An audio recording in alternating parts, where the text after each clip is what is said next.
मसीही जीवन। आज हम देखेंगे कि एक विश्वासी मसीही जीवन कैसे जिए। दोस्तों, आज हम बातें करने जा रहे हैं मसीही जीवन जीने के बारे में और यह कि एक विश्वासी व्यक्ति कैसे प्रभावशाली रीति से मसीही जीवन जी सकता है।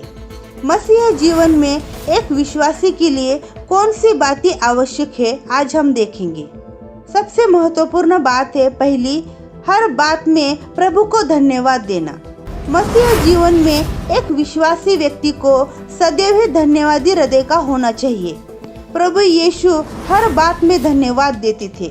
जब उन्होंने 5000 लोगों को रोटी और मछली खिलाई, तब उन्होंने रोटी को तोड़ने से पहले परमेश्वर को धन्यवाद दिया और अपने मित्र लाजर की कब्र में मरे हुए लाजर को जीवित करने से पहले प्रार्थना सुने जाने के लिए परमेश्वर को धन्यवाद दिया। चेलों के साथ अपने अंतिम भोज के समय में दाखरस और रोटी को उठाकर धन्यवाद दिया। इस प्रकार यीशु धन्यवाद की सामर्थ्य को जानते थे। पहले थेसलुनीकियों उसका 5:18 में प्रभु का वचन कहता है, संत पौलुस कहते हैं, हर बात में हर समय धन्यवाद करो, क्योंकि तुम्हारे लिए मसीह यीशु में परमेश्वर की यही इच्छा है। हमारे जीवन में दुख हो या सुख हो, हर समय धन्यवाद दो। धन्यवादी हृदय शिकायत कम करता है। अब आपके लिए एक सवाल है, आप शिकायत करते रहते हैं या धन्यवाद? दूसरी महत्वपूर्ण बात है, मसीही जीवन जीने के लिए हमें सदैव नम्र रहना चाहिए। एक सच्चा मसीही जीवन की पहचान है कि वह नम्र होता है। प्रभु यीशु ने कहा, मुझसे सीखो, मैं नम्र और मन में दीन हूँ। प्रभु यीशु ने स्वर्ग का सिंहासन को छोड़कर इस धरती पे आ गए और वे नम्र हो गए। नम्र होने का मतलब है कि अपनी स्वार्थ भरी इच्छा को छोड़कर परमेश्वर की सिद्ध इच्छा को अपने जीवन में ग्रहण करना। इसका मतलब है अपने मसीही जीवन में हम धन, पदवी, नाम या शोहरत के पीछे न भागे, बल्कि प्रभु की सिद्ध इच्छा को पूरा करने की कोशिश करें, फिर चाहे उसमें दुख ही क्यों ना उठाना पड़े। मसीही जीवन जीने के लिए तीसरी महत्वपूर्ण बात है, बाइबल का अध्ययन करें। जब तक हम प्रभु की बातें, उसकी इच्छा और उसकी मर्जी कौन सी है नहीं जानते, तो उसे कैसे पूरा कर सकते हैं। प्रभु यीशु के बारे में जानने के लिए हमें बाइबल को पढ़ना जरूरी है।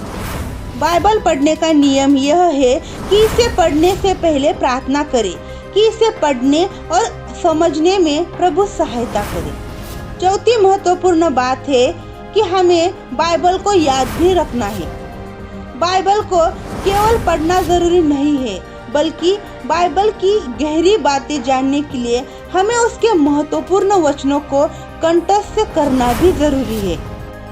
भजन संहिता उसका 119:11 में प्रभु का वचन कहता है, मैंने तेरे वचन को अपने मन में रख छोड़ा है ताकि तेरे विरुद्ध पाप न करूं। दाऊद ने परमेश्वर के वचन को अपने मन में रख छोड़ा था और जब शैतान यीशु मसीह की परीक्षा कर रहा था, तब प्रभु यीशु ने भी शैतान को वचन के द्वारा ही परास्त कर दिया। पांचवी महत्वपूर्ण बात है, हमें एक दूसरे की सेवा करनी चाहिए। प्रभु यीशु मसीह परमेश्वर होने के बाद भी मानव रूप लेकर इस जगत में आए थे और सभी दास के वो पांव धोए थे। एक मसीही जीवन में विश्वासी होने के नाते हमारा कर्तव्य यही है, परमेश्वर से प्रार्थना करें और मांगे, प्रभु मुझे किस क्षेत्र में सेवा करना चाहिए और किसकी मदद करनी चाहिए। यदि हम इस रीति से दूसरों की सेवा करते हैं और मदद करते हैं, तो हम परमेश्वर की सेवा करते हैं। नीति वचन में राजा सुलेमान कहता है, जो दूसरों की खेतों को सींचता है, उसकी खेती भी सींची जाएगी।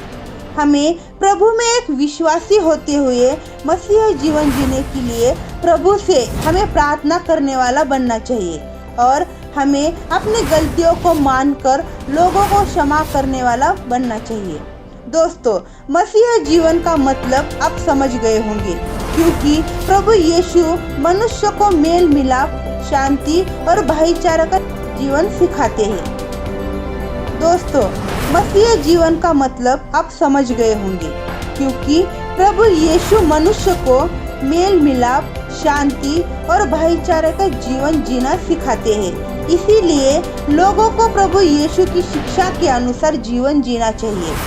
सत्य तो ये है कि लोग अच्छा जीवन जीना चाहते हैं, पर लोगों को ज्ञात होना चाहिए कि सच्चा मसीह जीवन अर्थात अच्छाई का जीवन प्रभु यीशु की शिक्षा में ही है। मसीह जीवन कांटों पर चलने वाले जैसा है। बहुत सी कष्ट, समस्या और जीवन में परेशानियां आएगी, पर हमें खुद पे और प्रभु पे विश्वास करके आगे बढ़ना होगा, तो प्रभु की आशीष हमारे जीवन में आएगी। एक मसीह होने के नाते प्रभु के विश्वासी होते हुए प्रभु में बढ़ते रहो। उसके वचनों को मानकर उसके अनुसार चलो। प्रभु आप सभी को आशीष दे। आमीन।